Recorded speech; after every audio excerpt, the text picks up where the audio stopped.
Renata was counting coins with her kids at the supermarket when a man in a suit stopped to watch them. She trembled, realizing the few coins in her palm weren't enough for the milk and bread the children needed. Her 6-year-old boy clutched the trolley tightly, his eyes fixed on his mother's worried face, while her 4-year-old girl moved closer, as if trying to help. A few meters back, Sergio adjusted his tie and felt a pang in his chest as he witnessed that silent struggle between the supermarket aisles. He adjusted his tie for the 3rd time in 2 minutes, watching Renata count the same coins again. The surrounding supermarket noise seemed distant as he observed the quiet fight of a mother trying to make miracles with so little money. The children remained still beside the trolley, as if understanding the gravity of the moment, without needing explanations. Renata sighed deeply, separated a few coins, and put the packet of biscuits back on the shelf. The boy in the dark jacket lowered his head, trying to hide his disappointment. The girl in the pink jacket tugged at the hem of her own clothes, biting her lower lip. Sergio couldn't take another step without doing something. He approached slowly, keeping a respectful distance so as not to startle anyone. "Excuse me," he said, his voice coming out softer than intended. "Sorry to bother you, but I noticed you're having a bit of trouble. Can I help in any way?" Renata looked up quickly, her face flushed with embarrassment, closed her hand around the coins, and took a step back, instinctively shielding her children. "No, thank you. It's all right." Her voice trembled, belying her words. The boy, who must have been about 6, looked at Sergio with suspicion. The smaller girl hid behind her mother's leg. Sergio realized he needed to be even more careful. "I saw you had to put the biscuits back," he said, pointing discreetly to the shelf. "My daughter loves biscuits too. If you'll allow me, I'd like to pay for them, not as charity, but as a gift from one dad to 2 kids. Renata shook her head vigorously. "I don't accept handouts from strangers. I work. I get by on my own." "I know you work," Sergio replied calmly. "I'm not offering charity. I'm offering help.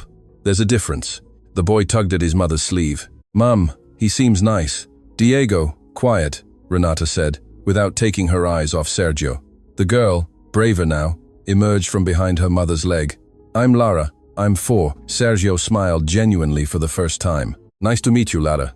I'm Sergio." Renata watched the interaction, noting how he spoke to the children without that condescending tone many adults used. There was sincerity in his eyes, not pity or superiority. "My name is Renata," she finally said, her voice still hesitant. "Pleasure, Renata." Sergio took his wallet from the inner pocket of his jacket, but made the movement slowly, without haste.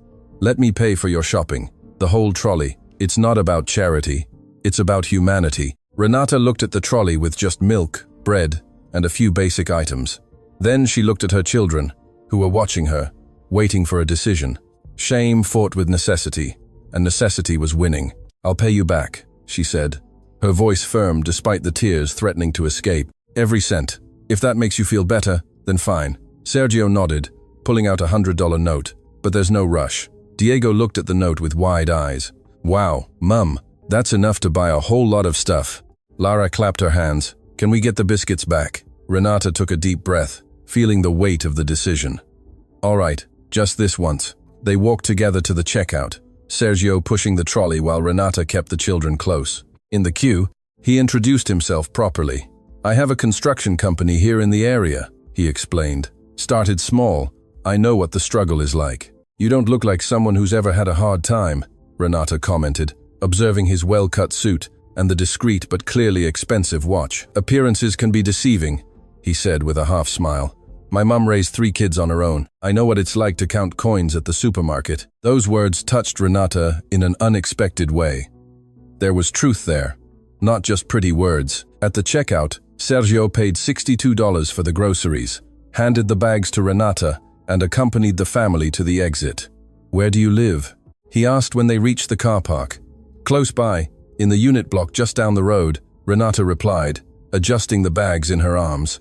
Sergio looked at the cloudy sky. "It's going to rain. Let me give you a lift." Renata hesitated again, but Diego was already looking with interest at the black car parked nearby. "Mummy, it's cold," Lara complained, shivering a little. "All right," Renata conceded, "but just home." The car was comfortable and warm. During the short drive, Sergio asked simple questions about the children, discovering Diego was in year 1 and Lara was in preschool.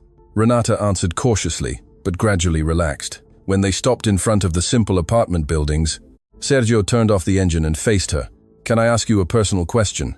Renata nodded, tense again. What do you do for work? I'm a cleaner, she replied without embarrassment. I lost 2 jobs this week because the families went away. That's why it was so tight at the supermarket. Sergio was silent for a few seconds, processing the information. Do you have office experience? I used to work as a receptionist before I had the kids.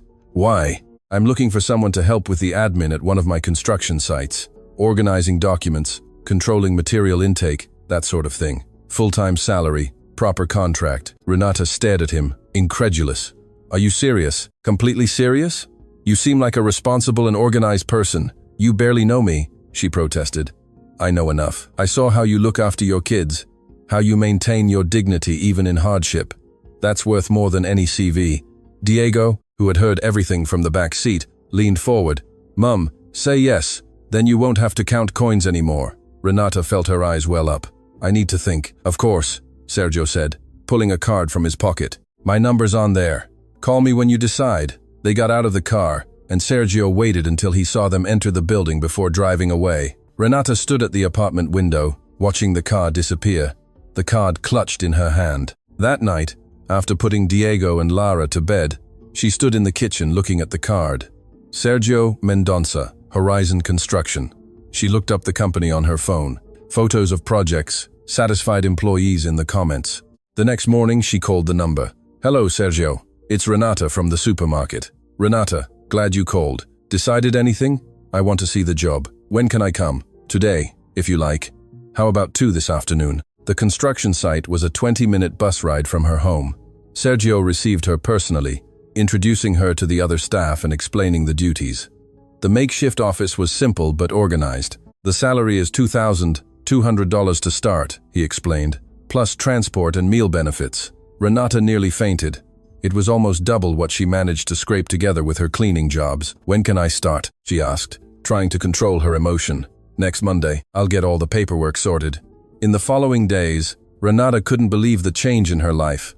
She told the children, who were euphoric. Diego said now they could buy biscuits whenever they wanted. On her first day of work, Sergio made a point of accompanying her, teaching her the basic procedures. Renata learned quickly, organizing documents efficiently, and dealing with suppliers with politeness and firmness.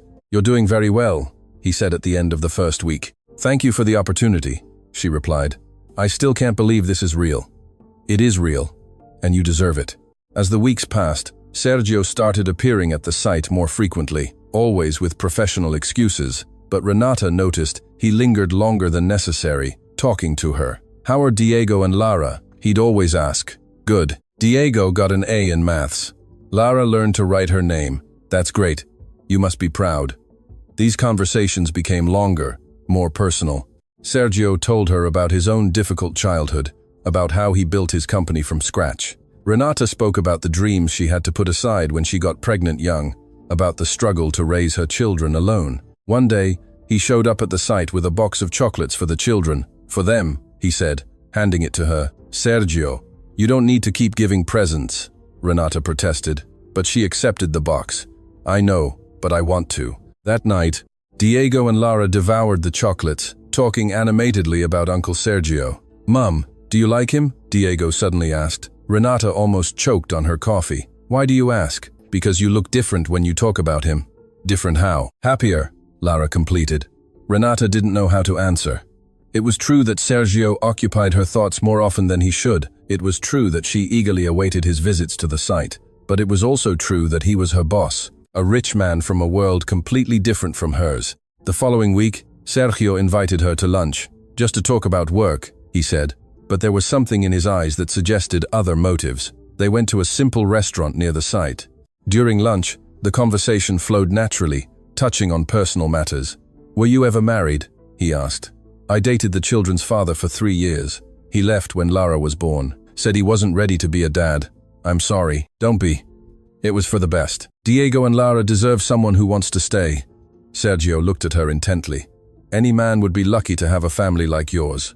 Renata felt her face warm. Sergio, I'm sorry. I don't want to make you uncomfortable. It's not that. It's just that our situation is complicated. You're my boss. I know, but I also know I feel something for you that goes beyond a professional relationship. Renata's heart pounded. We can't mix things up. Why not? Because when it goes wrong, I'll lose my job and go back to counting coins at the supermarket. And what if it doesn't go wrong? Renata remained silent, fighting against her own feelings. Think about it, Sergio said softly. I'm not asking for an answer now. In the following days, the tension between them was palpable. Renata tried to maintain professionalism, but felt his eyes on her constantly. Sergio respected her space, but couldn't hide his interest. One rainy afternoon, Renata missed the bus and was stuck at the site. Sergio offered her a lift, as he had done other times. In the car, with the rain beating on the windscreen, the forced intimacy created a different atmosphere. Renata, he said, stopping at a red light. I need to tell you something. She looked at him, her heart racing. I can't stop thinking about you three. I know it's complicated. I know it could go wrong. But I also know I've never felt this way about anyone. Renata closed her eyes, fighting her own emotions. Sergio, I feel something too, but I'm scared. Scared of what? Of falling in love with you and discovering this is just a whim. Of you getting tired of our simple life. Of Diego and Lara getting attached and you leaving. Sergio parked the car in front of her building and turned to face her completely. Look at me, he asked. Renata looked at him, her eyes shining with contained tears. I grew up in a place like this, he said, pointing to the unit block. My mum worked 16 hours a day to support us. I know the value of what you have. It's not a whim, Renata, it's recognition. How can I be sure? You can't, just as I can't be sure you won't decide I'm just a convenient boss. The raw honesty of his response caught her by surprise. But he continued, we can discover it together. Slowly, without rush, respecting each other's boundaries. Renata took a deep breath. What if it doesn't work out? Then we deal with the consequences like responsible adults. Your job is guaranteed regardless of what happens between us. I promise you that. She was silent for a long moment, weighing his words. All right, she finally said, but with some conditions. Which ones? First, the children can't know anything until we're sure what this is. Second, at work, we're just boss and employee. Third, if I say to stop, you stop. No arguments. Sergio nodded. I agree with everything, and I want to pay back that money from the supermarket. All $100. Renata, it's important to me. I need to do this. All right, if it's important to you, I accept. They looked at each other for a few seconds, the weight of the decision hanging between them. And now, she asked, now you go up, look after the kids, and tomorrow we continue as always, but knowing there's something more. Renata got out of the car, but before closing the door, she leaned back in and said, Sergio, if you hurt me, it's not just me you'll have to deal with. Diego and Lara already like you. If you break their trust, I understand, he interrupted, and I promise I'll do everything not to disappoint any of you. She nodded and closed the door. Sergio waited until he saw her enter the building before driving away, his heart beating fast with the knowledge that his life had changed forever. That night, Renata lay in bed, looking at the ceiling, trying to process everything that had happened. In a few months, her life had completely transformed, from despair at the supermarket to the possibility of a true love. Diego appeared at the bedroom door. Mum, are you okay? I am, son. Why do you ask? You look different, brighter. Renata smiled, pulling the boy into a hug. Maybe I am, Diego. Maybe I am. In the following days, the dynamic between Sergio and Renata subtly shifted. There were longer glances, more meaningful smiles, a sweet tension in the air, but both maintained professionalism during work hours. Sergio started showing up at the end of the workday, offering lifts more frequently.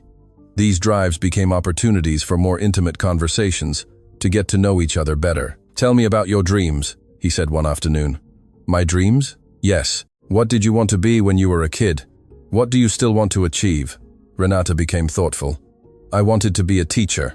I always liked children, teaching, but I got pregnant early, had to work, and now. I sometimes think about going back to study, doing a teaching degree, but it's hard with the kids and work. It's not impossible, Sergio said. There are night courses, universities that offer scholarships.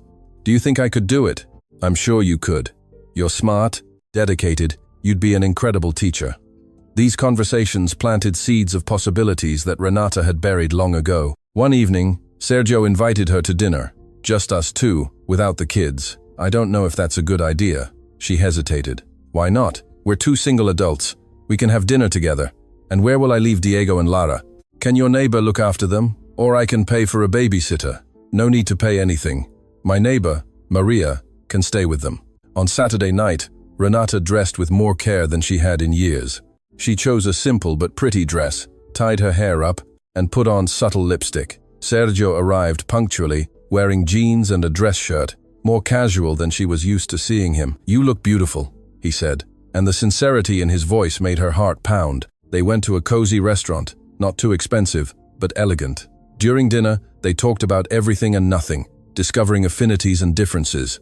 "What was the hardest moment of your life?" she asked. Sergio became serious. "When my mum had cancer. I was 25. The company was just starting. I had to choose between investing in the business or paying for her treatment. What did you do?"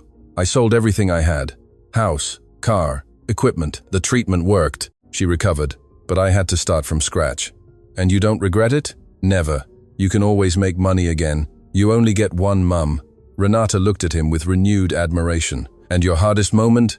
he asked. "When I found out I was pregnant with Lara, and her dad said he didn't want anything more to do with me. I was unemployed, pregnant, with little Diego. I thought about giving up." "But you didn't, did you?" "I looked at Diego sleeping and thought he needed me, and that the baby who was coming would need me too. You're stronger than you imagine." I didn't feel strong. I felt lost. Strength isn't about not being afraid. It's about doing what needs to be done, even with fear. After dinner, they walked through a nearby park. The night was pleasant, with a gentle breeze. "Can I ask you a personal question?" Renata said. "Of course. Why have you never married? A man like you." Sergio laughed. "A man like me? Well off, handsome, kind. There must be women lining up. Maybe I was waiting for the right person." They stopped at a bench in the park. The tension between them was almost palpable. "Renata," Sergio said, turning to her. "Can I kiss you?" Her heart stopped for a second. "Me? Yes." The kiss was soft, careful, full of unspoken promises. When they separated, both were breathing differently. "Wow," she whispered. "Wow," he agreed, smiling. "And now we take it slow, just like you want." In the following days, they started meeting regularly outside of work, always respecting Renata's pace, always considering the children. Sergio got to know Diego and Lara better, taking them to the park, to the cinema, buying them ice cream. The children quickly became attached to him, calling him Uncle Sergio. "Mum likes Uncle Sergio," Lara commented one night. "How do you know?" Renata asked. "Because you smile differently when he's here." Diego, more observant, asked a direct question. "Is Uncle Sergio going to be our dad?" Renata almost choked. "Why do you ask?" "Because he looks after us like a dad would." It was true. Sergio had become a constant presence in their lives, participating in routines, helping with homework, taking Diego to the doctor when he had a fever. One night, after putting the children to bed, Renata and Sergio were talking in the living room. "I need to tell you something," she said. "What is it?" Diego asked if you're going to be his dad. Sergio became serious. "And what did you say?" "That it was too early to think about it." "And you? What do you think about it?" Renata took a deep breath. "I think you'd be a wonderful father, but I also think it's too early for that kind of conversation." "You're right, but I want you to know that the idea doesn't scare me. No, in fact, it excites me." They kissed again, this time with more intensity, more promise of a future. Weeks passed, and the relationship deepened. Sergio practically lived at Renata's apartment on weekends, helping with the children, cooking, creating a family routine. One Sunday morning, while preparing breakfast together, Diego made a comment that caught them by surprise. "Uncle Sergio, are you going to marry Mum?" Sergio almost dropped the pan. Renata went red. "Diego," she reprimanded. "It's just a question," the boy defended himself. Sergio crouched down to Diego's height. "What do you think about that?" "I think it'd be cool. You're cool with us." "And you, Lara, what do you think?" Sergio asked the girl. "I want you to live here always," she said, hugging his leg. Sergio looked at Renata, who was watching the scene with tears in her eyes. "Well," he said, still crouched, "if one day I ask your mum to marry me, can I count on your approval?" "Yes," the two children shouted in unison. Renata left the kitchen, too emotional to stay there. Sergio followed her. "Renata, are you all right?" "I am. It's just that I never imagined I could have this. A real family. You always had a real family. Now it's just growing." She kissed him intensely, pouring into that kiss all the feelings she couldn't express with words. That night, after the children were asleep, they talked seriously about the future. "I love you," Sergio said suddenly. Renata felt her heart stop. "What?" "I love you. I love you. I love Diego. I love Lara. I love the family you are, and the family we can be together. Tears streamed down her face. I love you too, but I'm scared. Scared of what? Of this being too good to be true, of waking up one day and finding it was all a dream. Sergio held her face in his hands. It's not a dream, love. It's real. We are real. Prove it to me, she whispered. How? Ask me to marry you. Sergio looked into her eyes, seeing all the vulnerability, all the love, all the fear she felt. Renata, he said, his voice choked with emotion. Will you marry me and let me be Diego and Lara's dad forever? Renata was silent for long seconds, her teary eyes fixed on Sergio's face, as if she needed to be sure those words had really come out of his mouth. Her heart was beating so hard she could feel the pulsations in her neck, in her temples, in every part of her body. She took a deep breath, ran a hand through her hair, and finally managed to speak. I accept. Her voice came out low but firm, loaded with an emotion she could no longer hide.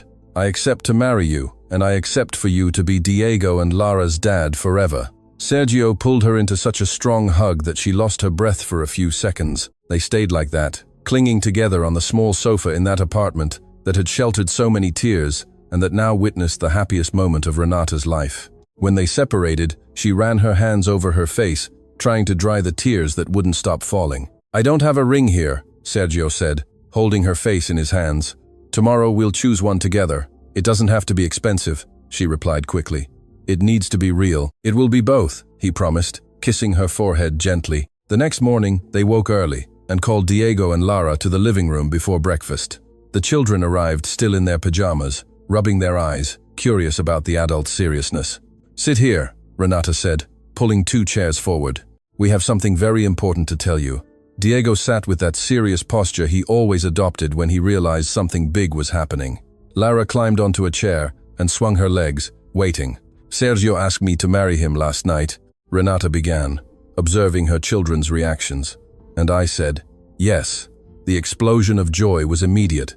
Diego jumped from his chair and ran to hug Sergio, shouting with happiness. Lara started clapping and jumping in place, repeating, wedding, wedding, non-stop. Does that mean you're going to live here with us forever? Diego asked, still clinging to Sergio's neck. Actually, Sergio replied, sitting the boy on his lap, I was thinking of something different. How about we all move into a bigger house, with a backyard, where you can play and have more space?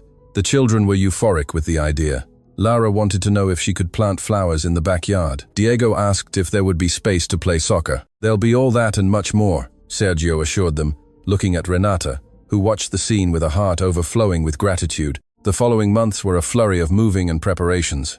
Sergio made sure to involve Diego and Lara in every decision about the new house.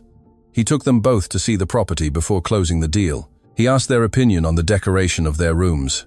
He let them choose the colors of the walls. The house was in a quiet neighborhood, with 3 bedrooms, a large living room, a big kitchen, and a green grassy backyard that made Lara's eyes sparkle. It's much bigger than our apartment, Diego commented, walking through the rooms with his hands behind his back, inspecting everything. Now you'll have your own room, Renata said, hugging her son. And a desk, just for studying. And I'll have my room too? Lara asked. Of course you will, pink, just like you asked. The girl ran down the corridor, shouting with joy, while Diego continued his serious inspection of the new house. The move happened on a sunny Saturday. Sergio hired a company to transport the few pieces of furniture they had, but made a point of personally carrying the boxes with the children's most important belongings. Renata watched everything with a mix of joy and nostalgia, remembering how many nights she had spent awake in that small apartment, worried about the future. Now, the future had arrived, and it was better than anything she could have imagined. Are you nervous? Sergio asked, finding her standing on the balcony of the old apartment, looking at the view she would leave behind. A little, she admitted.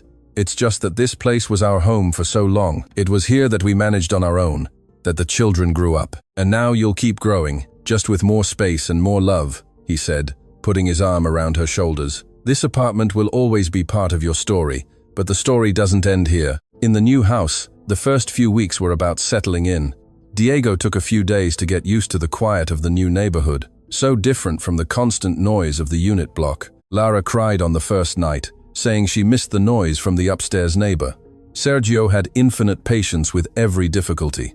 He left Diego's bedroom door ajar until he fell asleep. He took Lara to visit the old neighbor whenever she asked, respecting everyone's time to adapt. Change is hard even for adults, he would tell Renata when she worried.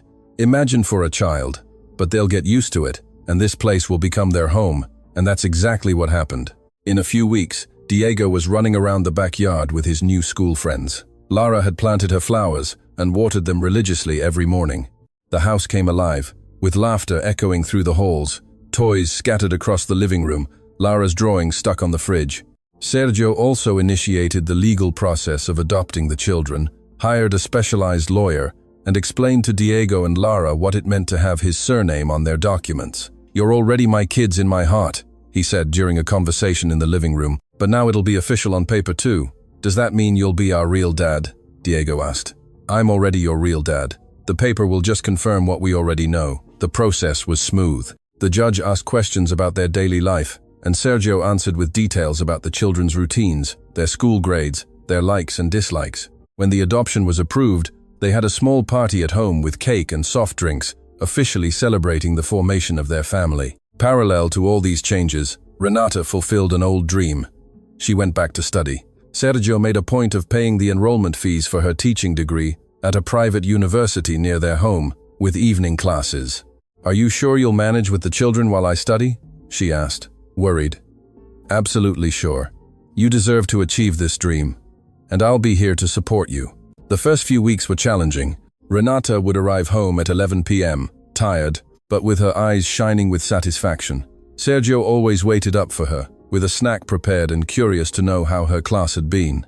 "How was it today?" "We had a class on child development. It's amazing how every child has their own rhythm, just like Diego and Lara." Exactly like Diego and Lara. On weekends, they established a lovely routine. Saturday morning was market day, all together, choosing fruits and vegetables, without the pressure of counting every cent as in the old days. Diego learned to chat up the stallholders for a good deal. Lara chose flowers to decorate the dinner table. "When I was little, my mum used to bring me to the market," Renata told the children on one of those mornings. "But we couldn't buy much." "Why not?" Lara asked. "Because we didn't have much money. And now we do?" Diego wanted to know. "Now we have enough to live well and still save some," Sergio explained. "But the most important thing isn't having a lot of money. It's having a family that loves each other." The children seemed satisfied with the answer and went back to concentrating on choosing fruits. The wedding was scheduled for 6 months after the move. Renata wanted a simple ceremony, just for close family and true friends. "No need for a big party," she said. "It needs to be real." "However you want," Sergio agreed. "The important thing is for us to be together." They rented the function room of a small local club, decorated with white flowers and gold accents that Lara helped choose.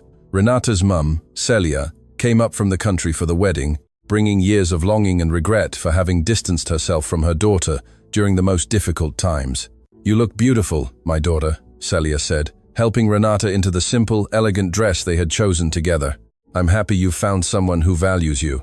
"I'm happy too, Mum, and I'm happy you're here. I won't distance myself from you all again, I promise."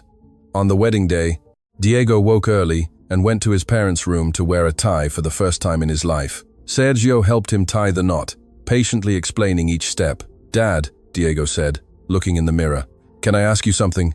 "Of course, son. Do you promise you'll never leave?" Sergio stopped adjusting the tie and looked at the boy's reflection in the mirror. "I promise, Diego. I'm not going anywhere. Even if we argue sometimes. Family doesn't abandon family." Diego nodded, satisfied, and went back to focusing on his tie. Lara appeared at the bedroom door, wearing a pink dress with white ballet flats, holding a small bouquet of flowers in the same shade. "Do I look pretty?" she asked, twirling to show off the dress. "You look beautiful," Sergio replied. "The most beautiful girl at the wedding. After Mum," she corrected. "After Mum," he agreed, laughing. The ceremony was touching in its simplicity. Renata entered the room arm in arm with Diego, while Lara scattered rose petals down the aisle. Sergio waited for her at the improvised altar, wearing the same dark blue suit from the day they met, his eyes welling up with emotion. When the celebrant asked if there was any impediment to the marriage, Lara raised her little hand. "I want to say something," she said seriously. The celebrant smiled and motioned for her to continue. "Uncle Sergio, you promised you'd look after us forever, remember?" "I remember, Lara, so don't forget, okay?" "I won't ever forget." The girls seemed satisfied, and the ceremony continued amidst the emotional laughter of the guests. When they exchanged rings, Renata's hands trembled slightly. Sergio held her fingers firmly, conveying all the security she needed. "You may kiss the bride," the celebrant announced. The kiss was soft and full of promises. When they separated, Diego and Lara ran to hug them both, forming a family circle that no one else could break. The reception was joyful and relaxed. The children ran around the room with their cousins. The adults talked and danced to the sound of a small band hired for the occasion. Sergio danced with Lara on his feet, then with Renata, who wore a simple gold wedding band that shone under the soft lights of the hall. "How are you feeling, Mrs. Mendonça?" he asked, slowly twirling her on the dance floor. "Still not used to that name," she laughed. "But I like the sound of it." "I like it too, Sergio." "Thank you." "For what?" "For everything. For stopping in that aisle. For insisting when I almost gave up. For staying. Thank you for letting me stay." The following years brought a stability Renata had never imagined possible. Diego grew into a responsible teenager, with excellent grades at school, and the dream of pursuing engineering like his adopted father. Lara developed a talent for drawing and music, filling the house with her artistic creations. Renata graduated with honors in teaching, and got a job at a local public school near their home, fulfilling her dream of being a teacher. Sergio expanded his construction company, but never failed to get home in time for family dinner. He created a social project to renovate public schools, inspired by his nightly conversations with Renata about education. "Every classroom we build is an opportunity for a child to have a better future," he would say. 3 years after the wedding, Renata discovered she was pregnant. She stared at the test for long minutes, unable to believe it. When she told Sergio, he lifted her off the floor and spun her around in the kitchen, laughing with joy. "Another member for our family," he said, kissing her face. "Are you happy?" "I'm very happy." "And you?" "I'm radiant." They told Diego and Lara that same night. "Will it be a boy or a girl?" Diego wanted to know. "We don't know yet. If it's a boy, I'll teach him to play soccer," he decided. "And if it's a girl, I'll teach her to draw," Lara completed. "And whether it's a boy or a girl, we'll love them very much," Renata said, hugging both children. On a Sunday afternoon, already 6 months pregnant, Renata was organizing the baby's room when Sergio appeared with a small box in his hands. "I have a surprise for you," he said, sitting in the new armchair they had bought for nursing. "What is it?" She approached curiously. He opened the box and showed her a small wooden frame with glass. Inside, on a velvet blue background, were the exact coins Renata had been counting that day at the supermarket, almost 4 years earlier. "You kept the coins?" she asked, incredulous. "I kept them all. I had them framed so we never forget where we came from and how our story began." Renata touched the glass of the frame, feeling warm tears stream down her face. "Sergio, these coins represent much more than money," he continued. "They represent courage, dignity, a mother's love. They represent the moment our lives crossed paths forever." She hugged him tightly, the frame pressed between them. "Where shall we put it?" "In the living room for everyone to see. For Diego, Lara, and the baby, on the way to know that it doesn't matter where we come from. What matters is where we're going together." The baby was born on a clear spring morning. It was a girl named Clara, chosen jointly by the whole family. Diego and Lara took turns helping with their little sister, vying to give her the bottle or change her nappy. Sergio proved to be a doting dad, waking up in the middle of the night to rock his daughter and let Renata rest. "You're more in love with her than with me," Renata joked one night, seeing him make faces at the baby. "Impossible," he replied, kissing his wife's forehead. "But I admit, she has a giant piece of my heart." "Only a piece?" "All right, half my heart. The other half is divided between you, Diego, and Lara. Now that's fairer." In the years that followed, the family grew not only in number, but in happiness and love. Diego finished high school as the student speaker at his graduation, talking about family and opportunities. Lara won several drawing competitions at school and started giving private art lessons to younger children. Clara grew up surrounded by affection, speaking early and calling Diego and Lara my big brother and my big sister, with the naturalness of someone who had never known another reality. Renata specialized in special education and became the pedagogical coordinator at the school where she worked. Sergio was named the city's Entrepreneur of the Year for his social project of building childcare centers in disadvantaged suburbs. On a random Friday night, 10 years after that supermarket encounter, the family was gathered in the living room watching a movie. Diego, now 16, was studying for his university entrance exams. Lara, 14, was sketching in her notebook. Clara, 7, was asleep in Sergio's lap. Renata watched that everyday scene with a heart full of gratitude. "What are you thinking about?" Sergio asked, noticing her distant gaze. "I'm thinking about that day at the supermarket." "Still think about it?" "Always. Not with sadness, but with gratitude. If I hadn't been in that aisle counting those coins, maybe we would never have met. Maybe we would have met another way, maybe. But I like our story exactly as it is." Diego looked up from his book. "What story is that?" "The story of how your dad and I met," Renata explained. "You never told us properly," Lara complained, stopping her drawing. "You just said it was at the supermarket." "It's a long story," Sergio said, "but it's worth telling," and they told it from the beginning, from the difficulties, from the coins counted with trembling hands, from the moment Sergio stopped in the aisle and decided to help. Diego and Lara listened in silence, absorbing every detail of the journey that had led them there. Clara woke up in the middle of the story and listened too, even without fully understanding. "Wow, Mum," Diego said when they finished. "You went through all that alone?" "I wasn't alone. I had you too. But it must have been really hard." "It was, but it made me stronger and prepared me to value everything we have today." Lara got up and went to hug her parents. "I love our family," she said. "Even when it was just you three, it was already a beautiful family," Sergio said, embracing them all. "I just had the good fortune to be a part of it." That night, after the children were asleep, Renata and Sergio stood on the veranda of their house, watching the stars.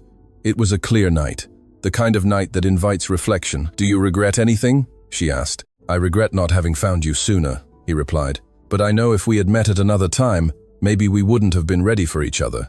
I regret feeling so much shame that day. But if you hadn't felt shame, maybe you wouldn't have looked down and I wouldn't have noticed what was happening. So even the bad feelings were part of the journey. They were, and they brought us here." Renata rested her head on his shoulder, closing her eyes and feeling the gentle night breeze.